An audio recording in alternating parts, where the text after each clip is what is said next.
अविजेत, अगर ये हिंदुस्तान का एक्सरे है, cast survey, caste census across the nation करना है, वो केंद्र सरकार की अथॉरिटी में आता है।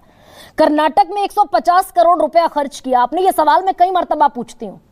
150 करोड़ रुपया खर्च किया, 2014-2015 का साल था और सिद्धारमैया उसको अटकाकर बैठे रहे, लटकाकर बैठे रहे। बीजेपी की सरकार आ गई, 1.5 साल से फिर आपकी सरकार है। 18 अक्टूबर को कैबिनेट की मीटिंग भी हो गई, अभी तक अता पता नहीं है इस कास्ट सर्वे का। नहीं, जरूर होगा, वक्त पे होगा, जरूर होगा, लेकिन मुख्य सवाल तो सरकार से पूछना चाहिए ना कि इतना असमंजस क्यों, किस बात पर डर रहे हैं वो, इतनी घबराहट, इतनी बौखलाहट क्यों?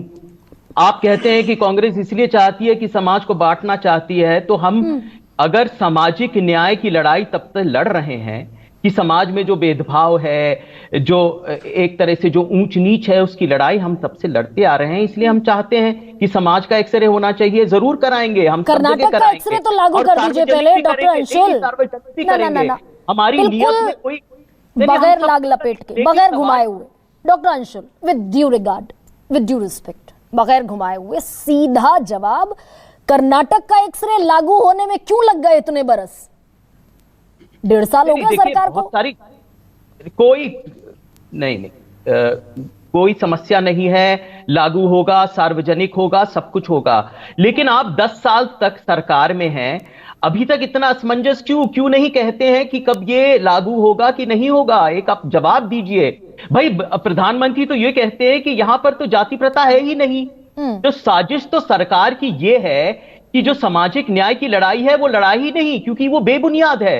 यहां पर तो समाज बटा ही हुआ नहीं है, और इसलिए तो आप लैटरल एंट्री लाना चाहते हैं। आपके इतने सहयोगी जो दल हैं वो भी सवाल उठा रहे हैं कि जैसे शिक्षकों की नियुक्ति में ऐसे उल्लंघन, जो आरक्षण का उल्लंघन हुआ यूपी में, तो आप ही के तो सहयोगी दल ने इसका सवाल उठाया। ओबीसी, तो यहाँ पर जो सवाल उठ रहे हैं, और मैं बार-बार ये कह रहा हूं, अरे ठीक है, वो उस पर छोड़िए डॉक्टर अंशुल, ये बताइए सर, ओबीसी गिने जाने चाहिए? बिल्कुल गिनने जाने चाहिए। और कर्नाटक का जो 150 करोड़ रुपया खर्च हुआ, उसमें ओबीसी ज्यादा आ गए, ये डर हो गया आपको कि ओबीसी ज्यादा क्यों आ गए, वोक्का और लिंगायत कम क्यों रह गए? ये डर हुआ कर्नाटक में? कोई डर नहीं हुआ, सब कुछ सार्वजनिक होगा, सब कुछ सामने आएगा। भाई सवाल तो पूछने चाहिए यहां पर गृह मंत्री से, जो कहते हैं नहीं, सबसे पहले तो ये कहते हैं प्रधानमंत्री, देखिए कितना असमंजस है। एक बात मैं कहना चाहता हूं, सबसे पहले कहते हैं तो यहां पर तो जाति प्रथा है ही नहीं।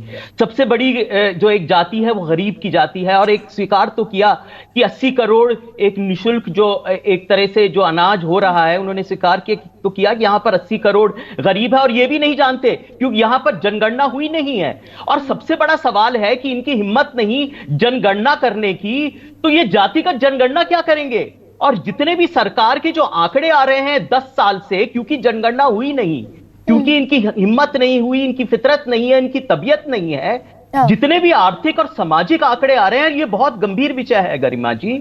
या तो यहां पर बेरोजगारी या मुफलिसी का विषय हो, या शहरी क्षेत्र का, या ग्रामीण क्षेत्र का, या किसान आय का, या फिर उत्पादन का, या बेरोजगारी, जो भी ले लीजिए, हमारी शैक्षणिक व्यवस्था, यहां पर जो स्वास्थ्य का जो विषय हो, स्वास्थ्य प्रणाली, जितने भी आंकड़े आ रहे हैं सब फर्जी हैं, सब झूठे हैं, क्योंकि यहां पर जनगणना नहीं हुई। तो आप समझ सकते हैं कि नीतियां कितनी खराब हैं। और ये इसलिए करते हैं आप डॉक्टर अंशुल, ये सवाल सारे इसलिए उठाते हैं, हिंदुओं की जातियों की बात करेंगे, मुसलमानों की जातियों की बात नहीं करेंगे। वहां भी अशराफ से लेकर अजराक से लेकर, यहां पर आप ऑल पार्टी मीटिंग बुलाइए, और यहां पर एक संवाद होना चाहिए कि करे तो। आप तो लेना ही नहीं चाहते किसी को, उसको समझ नहीं है, आपको खुद नहीं पता है।